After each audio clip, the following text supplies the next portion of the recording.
अस्सलाम वालेकुम नाज़रीन। पिछले एक हफ़्ते में पाकिस्तान में जहाँ पे election commission of Pakistan, PTI की फ़ॉरेन फंडिंग और बहुत से दीगर सियासी मामलात मीडिया की ज़ीनत बने हुए थे, इन हालात में दो बड़ी अहम ख़बरें शायद वो जगह नहीं हासिल कर पाई पाकिस्तान के मीडिया में, ज़राए इब्लाग में, सोशल मीडिया के ऊपर भी, जो उनको मिलनी चाहिए थी।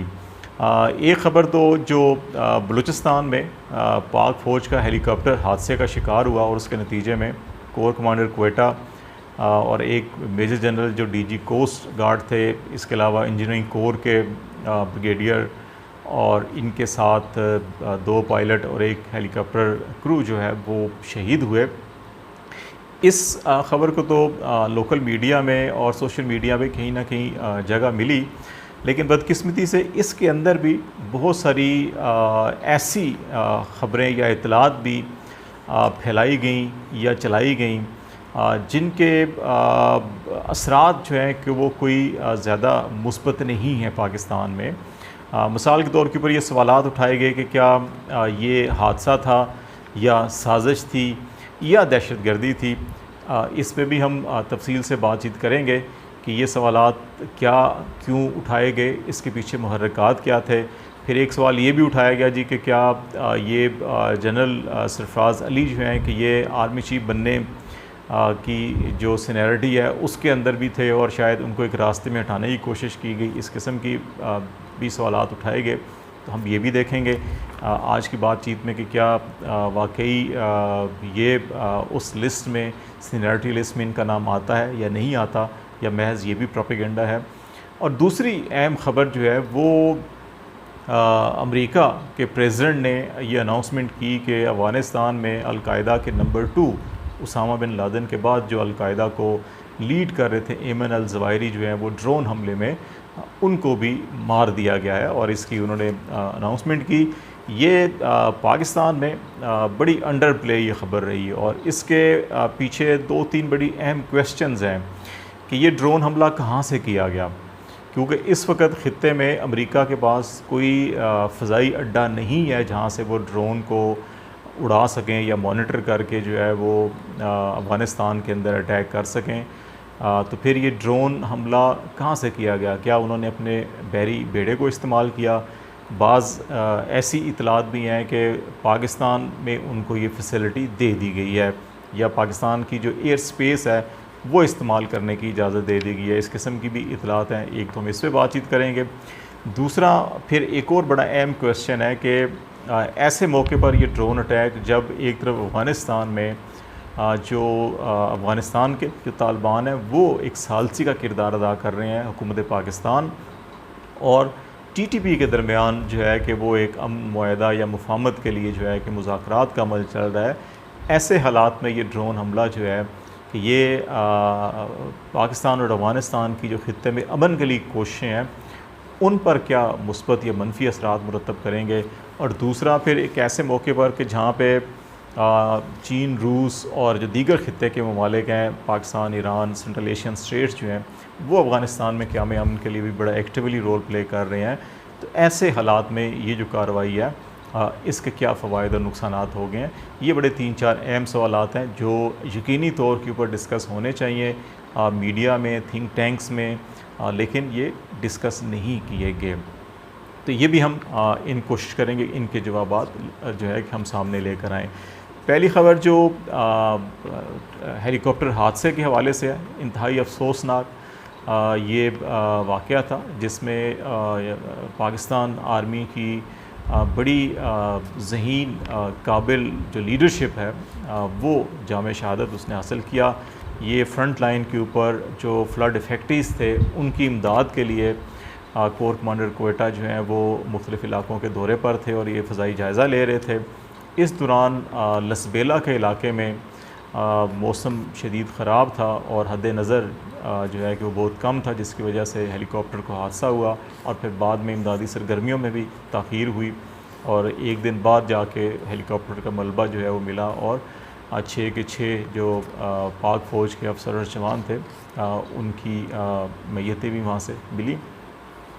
जनरल सरफराज अली यकीनन बड़े सीनियर एक जर्नैल थे और 33 साल उनकी सर्विस हो चुकी थी। वो ना सिर्फ एक सोल्जर थे, उन्होंने वॉर ऑन टेररिज्म में फ़्रंट पर काम किया और उनको 2 दफ़ा जो है कि तमगा वसालत मिला। फिर उन्होंने सफारती महाज पर भी खिदमात सर अंजाम दी। जब वाशिंगटन डीसी में वो डिफेंस अताशी के तौर के ऊपर उन्होंने खिदमात सर अंजाम दी। वो एक अच्छे इंटेलिजेंस अफसर भी थे और उन्होंने DGMI के तौर के ऊपर भी खिदमात सर अंजाम दी। मिलिट्री इंटेलिजेंस जो है वो पाकिस्तान की बेहतरीन तरीन जो इंटेलिजेंस एजेंसीज़ हैं उनमें इसका शुमार होता है। उसके सरबराह के तौर पर भी उन्होंने फ़राइज़ सर अंजाम दिए। कमांड के एतबार से अगर उनको देखा जाए कि अच्छे कमांडर भी थे। 111 ब्रिगेड जो इस्लामाबाद में तैनात है उसकी भी कमांड इन्होंने की और अब कोयटा में जो सदरन कमांड थी पूरी बलूचिस्तान को जो देखती है उसकी ये कमांड कर रहे थे।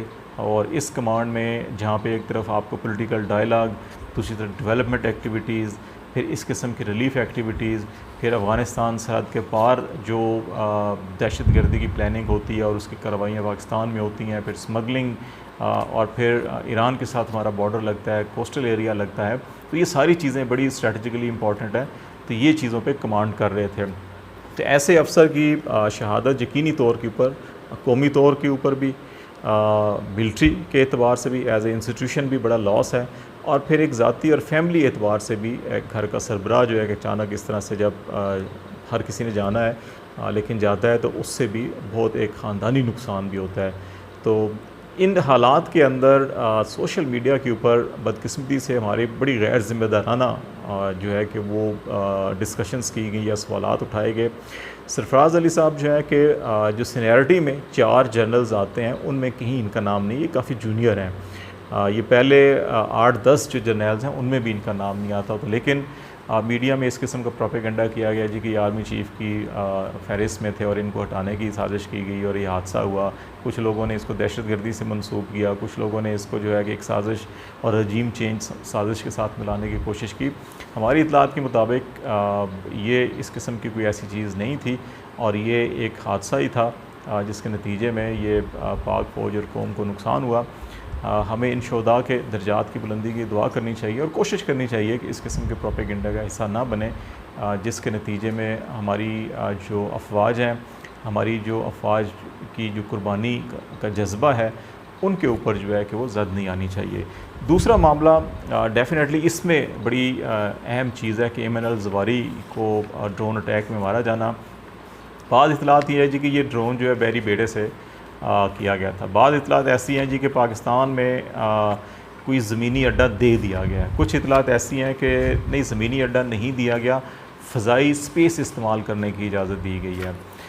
ऑफिशियली हमने कुछ लोगों से रब्ता किया, बातचीत भी की। कुछ लोगों ने खामोशी इख्तियार की, कुछ लोगों ने नाइल्मी का इज़हार किया, कुछ लोगों ने कहा कि एयर स्पेस के हवाले से हमारी पहले से अंडरस्टैंडिंग है कि हमने इजाज़त दी हुई है तो हो सकता है नहीं हो सकता, और मतलब गोल मोल बात की है। लेकिन यकीनी तौर के ऊपर कतई नज़र इसके कि ये अड्डा दिया गया नहीं दिया गया, एयर स्पेस इस्तेमाल हुई नहीं हुई। लेकिन ऐसे वक्त में जब तालिबान के साथ पाकिस्तान के मुज़ाकरात हो रहे हों, बाज़ मुस्बत चीज़ें भी आ रही हैं कि चपेश रफ्त हो रही है, कुछ रुकावटों की निशानदेही भी हो रही है, ऐसे वक्त में ये अटैक होना यकीनी तौर के ऊपर इन कोशिशों के ऊपर ज़द पड़ेगी। और फिर ऐसी इतलात भी हैं कि ड्रोन अटैक से 2-3 रोज़ पहले 2 अगस्त को और 31 जुलाई को ख़ुसूसी त्यारे के ज़रिए जो है कि अमेरिका के काबुल में माली इमदाद पहुँचाई गई है। और ये कहा जा रहा है जी कि कोई $80 मिलियन जो है कैश वो अफ़गानिस्तान की जो तालिबान हुकूमत है उसको प्रोवाइड किया गया है। और कुछ लोग इसको उस सिलसिले में भी जोड़ रहे हैं कि ताकि तालिबान को ज़्यादा रिएक्शन ना दें और इसके ऊपर खामोशी इख्तियार की जाए और इसके ऊपर ज़्यादा इशू ना बनाया जाए। लेकिन जो भी है, दहशतगर्दी का ख़ात्मा पूरी दुनिया का, पाकिस्तान का भी मकसद है कि सिर्फ खित्ते से नहीं बल्कि पूरी दुनिया से दहशतगर्दी का ख़ात्मा होना चाहिए। लेकिन इसमें बड़े अहम और सेंसिटिव मामलात के अंदर हमारी सियासी और अस्करी क़यादत को फ़ैसला साजी में बड़ी एहतियात बरतना होगी, क्योंकि इस वक्त जहाँ पे बड़ी क्लियरली 2 ब्लॉक्स बने हुए हैं। चाइना का मामला ताइवान के तनाज़ुर में भी अगर हम देखें और जो रिसेंटली पिछले 1-2 दिनों के अंदर डेवलपमेंट्स हुई हैं, अमेरिका और चाइना के दरमियान पहले ही काफ़ी तनाव की सूरत हाल जो है वो बढ़ती जा रही है और टेंशन कशीदगी बढ़ती जा रही है। ऐसे हालात में पाकिस्तान के ऊपर यकीनी तौर के ऊपर चाइना रशिया की तरफ से भी दबाव होगा, अमेरिका की तरफ से भी दबाव हुआ है, और रजीम चेंज थ्योरी के हवाले से ऑलरेडी बहुत सारी चीज़ें पाकिस्तान के अंदर चल रही हैं। मेरा ख़्याल है कि सियासी क़यादत इस वक्त जो हमारी हुकूमत है वो तो बहुत कमज़ोर है। बहुत से फ़ैसलों के हवाले से उसके अंदर ये सलाहियत और अहलियत नहीं है कि वो फ़ैसले ले सके। इस वक्त जो सबसे ज़्यादा ज़िम्मेदारी है वो हमारी इस्टेब्लिशमेंट और अस्करी क़यादत के ऊपर होगी। इन हालात में कोई भी फ़ैसला लेने से पहले हमें सबसे पहले अपने कौमी मफादात को, अपनी इंटरनल सिक्योरिटी को, अपने मुस्तकबिल को, अपनी इकनॉमिक डेवलपमेंट को, अपनी आवाम की खुशहाली और फलाह बहबूद को देखना होगा। फिर हमें बैरूनी किसी भी गेम प्लान का हिस्सा बनना चाहिए। उससे पहले हमें अपने अंदरूनी तमाम जो मरूज़ी हालात हैं, ज़मीनी हक़ाइक़ हैं, उनको मद्देनज़र रख कर अगर हम फ़ैसले करेंगे तो यकीनी तौर पर इस चैलेंज से हम निपट लेंगे। अदरवाइज़ अगर हमने जल्दबाज़ी में किसी एक फ़रीक की हमायत करने के लिए कदम उठाया तो वो इनफरादी तौर के ऊपर भी और कौमी तौर पर भी हमारे लिए बड़ा नुकसानदेह होगा।